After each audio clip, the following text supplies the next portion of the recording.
Olá a todos! Na aula de hoje nós começaremos a conversar sobre as ligações químicas e vamos então iniciar vendo por que e como as ligações químicas acontecem. Vamos ver então?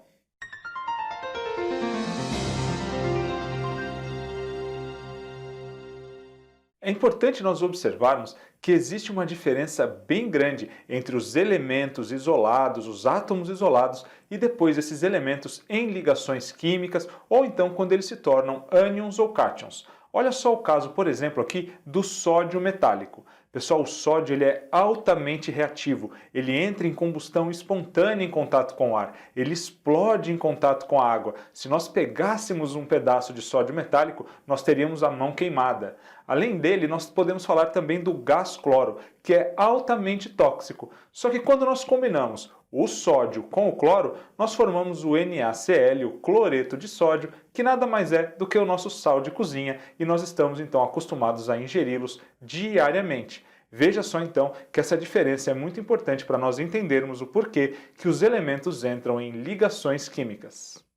Quando nós falamos de ligações químicas, é importante nós sabermos que os cientistas observaram que na natureza apenas gases nobres são encontrados isolados. E aí eles tentaram entender o porquê isso ocorria. Pensando nisso então, vamos dar uma olhada na configuração eletrônica aqui dos gases nobres.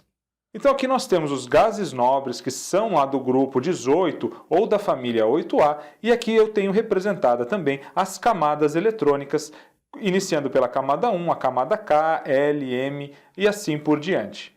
Então olha só o que acontece, pessoal. Quando nós falamos do elemento hélio, ele tem apenas 2 elétrons, e esses 2 elétrons vão estar na sua primeira camada, na camada K, que só pode ter no máximo 2 elétrons, pois ela apresenta apenas o subnível S. E por isso, o hélio possui a sua primeira camada completa com 2 elétrons. Olha o que acontece agora no caso do neônio. Além da primeira camada, o neônio possui também 8 elétrons na segunda camada. Então, na camada de valência do neônio, nós teremos 8 elétrons. O mesmo vai acontecer para o argônio, também com 8 elétrons, para o criptônio, também aqui com 8 elétrons, para o xenônio e também para o radônio. Então, os cientistas observaram que os gases nobres eles são altamente estáveis e não entram em ligações químicas com facilidade, justamente porque eles possuem essa configuração com 8 elétrons na sua última camada, a não ser, é claro, o hélio, que só possui 2 elétrons, então ele tem apenas 2 elétrons na sua camada de valência, mas essa camada está completa.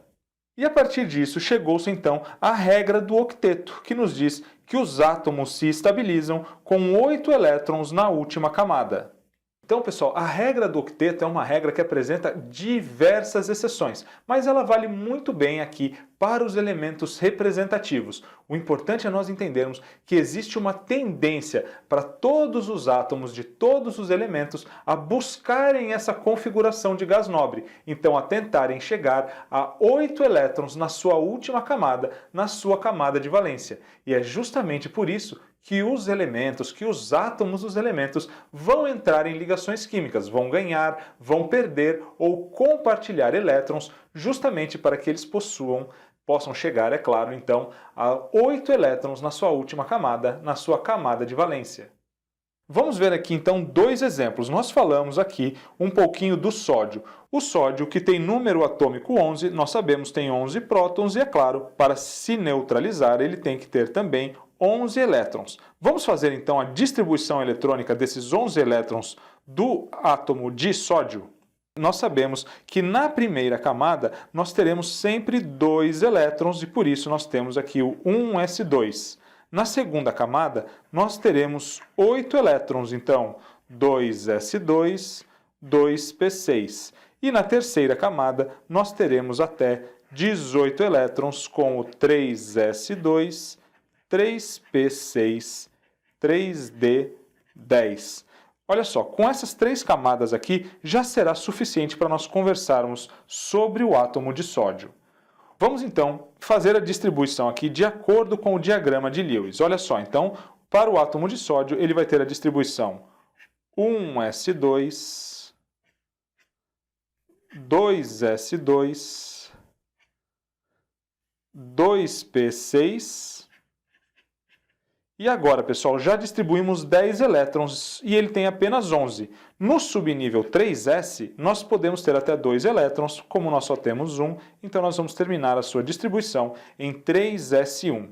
Olha só, se nós formos agora olhar, observar o número de elétrons por camada do sódio, nós vamos ter então que o sódio tem 2 elétrons aqui na primeira camada. Na segunda camada, ele terá 6 mais 2, 8 elétrons. E na terceira camada, apenas 1 elétron. Vamos ver agora o que acontece com o cloro.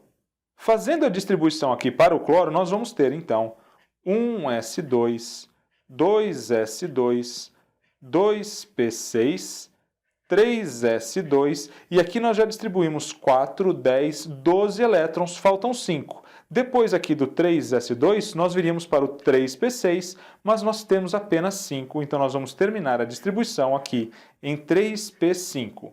Vamos agora também fazer a mesma coisa para o átomo de cloro, olhando camada por camada quantos elétrons ele possui. Então, na primeira camada, o cloro também possui 2 elétrons.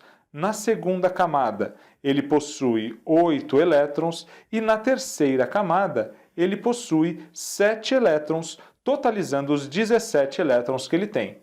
Olha só então, pessoal, o que é que nós podemos concluir a partir dessa distribuição eletrônica do sódio e do cloro. No caso do sódio, para ele completar 8 elétrons aqui na terceira camada, ele teria que ganhar 7 elétrons. E é muito mais difícil ganhar 7 elétrons do que simplesmente perder esse último elétron aqui e aí se estabilizar com os seus 8 elétrons na última camada e ficando então com a configuração de gás nobre ali com 8 elétrons.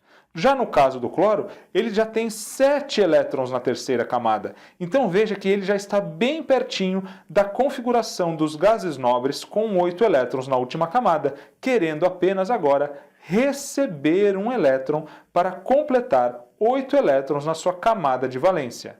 Por isso, então, é que com muita facilidade nós veremos, no caso do sódio, a formação de um cátion, que é aquele átomo que perdeu um elétron, e aí, então, o cátion do sódio nós podemos dizer que ele é muito mais estável do que o seu átomo neutro, justamente porque agora o cátion que perdeu esse último elétron vai ter a configuração eletrônica igual à dos gases nobres, com 8 elétrons na última camada. E o que é que vai acontecer com o cloro? Com o cloro vai acontecer o oposto. O cloro então terá uma tendência a formar ânions, recebendo então um elétron para formar aqui o seu octeto e terminar a sua configuração eletrônica também com 8 elétrons na última camada. Nós podemos generalizar isso que nós acabamos de ver quando nós pensamos na tabela periódica, pessoal. No terceiro período, nós temos o cloro aqui no grupo 17 ou na família 7A e veja só, ele está do lado, bem pertinho dos gases nobres. E quando nós falamos dos elementos representativos, nós sabemos que o número da família é igual ao número de elétrons na última camada. Se o cloro é da família 7A, ele tem 7 elétrons na última camada. Com mais um, ele vai chegar então a 8 elétrons, assim como os gases nobres da família 8A, que possuem 8 elétrons na última camada, claro, com exceção do hélio, que possui apenas 2 elétrons. O que vai acontecer então aqui com os metais, pessoal, principalmente os metais alcalinos da família 1A e os alcalino-terrosos da família 2A. Esses metais, esses átomos, possuem, no caso da família 1A, apenas um elétron na sua camada de valência. Para eles será então mais fácil perder esse elétron formando cátions. E aqui no caso da família 2A também, eles vão ter maior facilidade para perder 2 elétrons do que ganhar 6 para chegar à configuração dos gases nobres. Então, no caso aqui da família 2A, nós teremos a formação comum de cátions bivalentes, então com 2 cargas positivas após a perda de 2 elétrons. Então, só para nós generalizarmos isso tudo que nós falamos, nós sabemos que a terminação dos elementos da família 1A vai ser sempre aqui NS1, por isso eles tendem a perder esse último elétron. No caso da família 2A, o Ns2, também eles tendem a perder esses dois elétrons. Lembrando apenas que o N aqui representa o período, a camada, o nível de energia, que aqui onde eu estou escrevendo seria 2, não é isso? Então aqui nós estamos no segundo período, então a terminação da distribuição desses átomos seria 2s1 e 2s2. Vindo aqui para a família 3A, nós temos a terminação em Np1. Então esses elementos aqui, eles vão ter os dois elétrons do subnível S mais um no subnível P, ou seja, 3 elétrons na sua camada de valência. Lembrando então que eles vão ter também a tendência a perder esses 3 elétrons para chegar à configuração dos gases nobres com 8 elétrons na última camada. Quando nós vamos aqui então para os ametais, principalmente nas famílias 5A, 6A e 7A, existe uma grande tendência desses elementos a formarem ânions, porque no caso aqui da família 5A, nós vamos ter a sua distribuição terminando em Np3, na família 6A, Np4 e na família 7A, Np5, como no caso do cloro que nós vimos. Então aqui eles vão ter 5 elétrons na última camada, 3 no subnível P, mais 2 lá do subnível S. No caso da família 6A, vão ter 6 elétrons na última camada, e na 7A eles vão ter 7 elétrons na última camada, faltando então apenas um para se tornarem gases nobres. Então aqui nós teremos a formação de ânions monovalentes. Aqui no caso da família 6A ou dos calcogênios, será comum a formação de ânions bivalentes, então com carga -2, e na família 5A de ânions trivalentes com carga -3.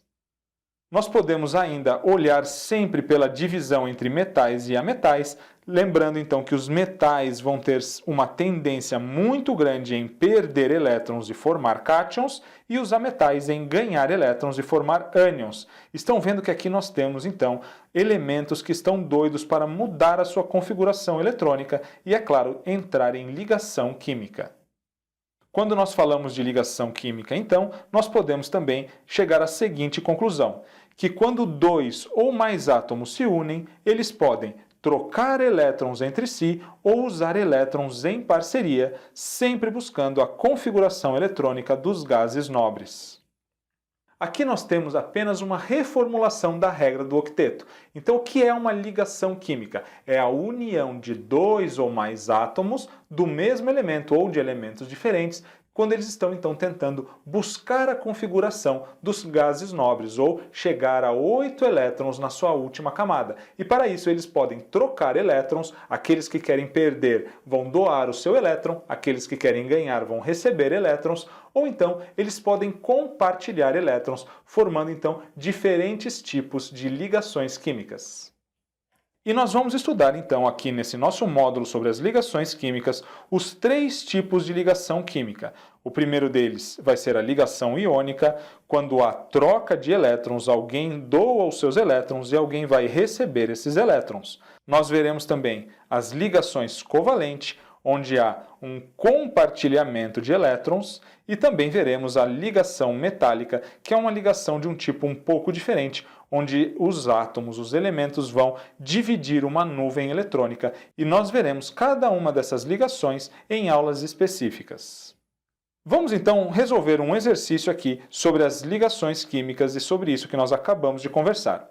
A tabela periódica foi uma das maiores criações do homem para comunicação e padronização científica. Sobre a tabela periódica, onde estão representados todos os elementos químicos que compõem a matéria, são feitas as afirmações abaixo. Primeira afirmação: a família 18 representa os gases nobres, e estes não se combinam com os demais elementos em condições normais. Exatamente isso, pessoal. Por isso eles, inclusive, foram apelidados de gases nobres, porque eles não gostam muito de se misturar, já que eles já têm uma configuração bastante estável. A primeira afirmativa, então, é verdadeira e está correta. A segunda afirmativa nos diz que a família 2 representa os metais alcalino-terrosos, verdade.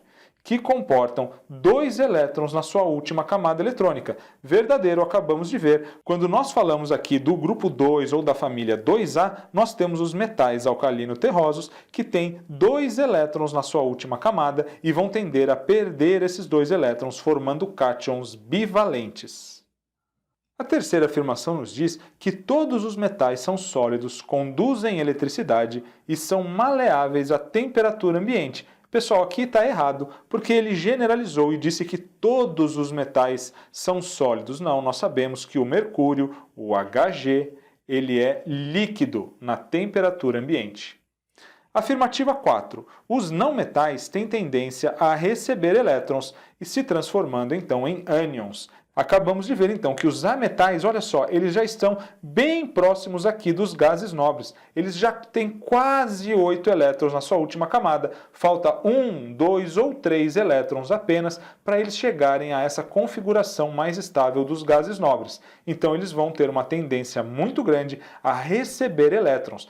E nós podemos até lembrar, quando nós falamos de eletronegatividade e eletroafinidade, que os ametais, como por exemplo o flúor, eles têm grande afinidade eletrônica, eles gostam muito de elétrons. É por isso então que eles têm a tendência a receber elétrons, já que eles estão bem pertinho de ter 8 elétrons na sua última camada e, portanto, o seu octeto completo. Então, verdadeira também a quarta afirmativa. E por fim, a quinta afirmativa nos diz que os calcogênios tornam-se estáveis quando recebem 2 elétrons, completando seu octeto. Verdade, pessoal, os calcogênios aqui do grupo 16 ou da família 6A, eles estão a 2 elétrons de chegarem aqui à configuração dos gases nobres. Então, para eles será bem mais fácil ganhar 2 elétrons e completar, então, 8 elétrons na sua camada de valência, já que eles já possuem 6 elétrons, por isso eles são da família 6A. E aqui, então, nós temos mais uma afirmativa verdadeira, a afirmativa número 5. Então, a alternativa que contém todas as afirmativas corretas é aquela, então, que vai conter as afirmações 1, 2, 4 e 5, e o que nós encontramos aqui na letra D, que é, portanto, o gabarito da nossa questão. Nós vimos na aula de hoje que os átomos, os elementos, eles querem chegar à configuração dos gases nobres, em regra, completando seu octeto eletrônico na última camada. E é para isso, então, e por isso, que eles vão entrar em ligações químicas trocando ou compartilhando elétrons. E a partir da aula que vem, então, nós já entraremos no primeiro tipo de ligação química, que é a ligação iônica. Vejo todos vocês lá. Um forte abraço.